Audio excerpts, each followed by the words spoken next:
کتنے سے اسلام بھائی ہوں گے جنہوں نے شاید برسوں تک قرآن نہیں کھولا ہوگا، گھر کے اندر قرآن قریب نہیں کھولا جاتا. یہ حال ہے ہم لوگوں کا.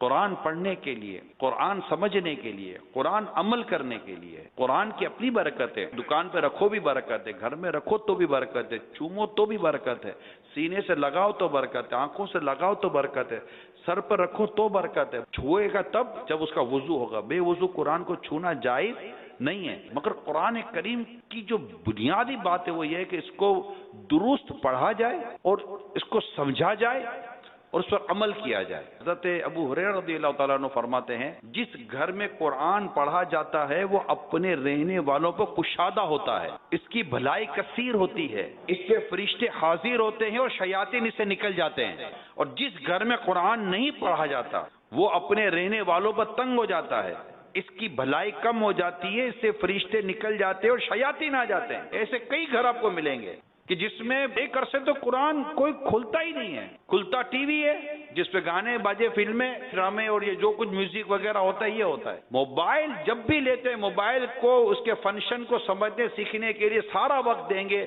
قرآن درست پڑھنے کے لیے وقت نہیں ہے ہمارے پاس. اللہ کی پناہ، اللہ کی پناہ. ہماری چلو مادری زبان یہ ہماری قومی زبان ہے، ہمارے گھر میں جو بولی گئی، پشتو بولی گئی، پنجابی بولی گئی، میمنی بولی گئی، اردو بولی گئی، کوئی بھی لینگویج ہمارے گھر میں بولی گئی، ہم نے وہ لینگویج سیکھ لی. مگر اس سے ہٹ کر جو ہمیں لینگویج سیکھنی پڑی کسی بھی کام کے لیے تو انگلش بھی ہمیں سیکھنی پڑی، فرینچ سیکھنی پڑی، اسپینش سیکھنی پڑی، کوئی اور لینگویج سیکھنی پڑی، عربی بھی سیکھنی پڑی. ہر چیز سیکھنے سے آتی ہے. مجھے یہ بتائے کہ بغیر سیکھے کچھ آتا ہے؟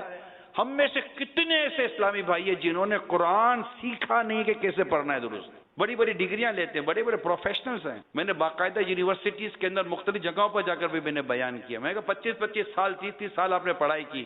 اب آپ اپنے آپ سے پوچھیں کہ 25 سال 35 سال پڑھایا کرنے کے بعد، سرٹیفکیٹ لینے کے بعد، پروفیشنل ہونے کے بعد بھی کیا دیکھ کر قرآن پڑھنے آ رہا ہے؟ دیکھ کر قرآن پڑھنے جس کو نہیں آتا، پیارے اسلام بھائیو، بینگ اے مسلم اب جسٹیفائی کریں، انصاف سے بات کریں. کیا ایسا آدمی کو آپ پڑھا لکھا کہیں گے جسے دیکھ کر قرآن پڑھنے نہیں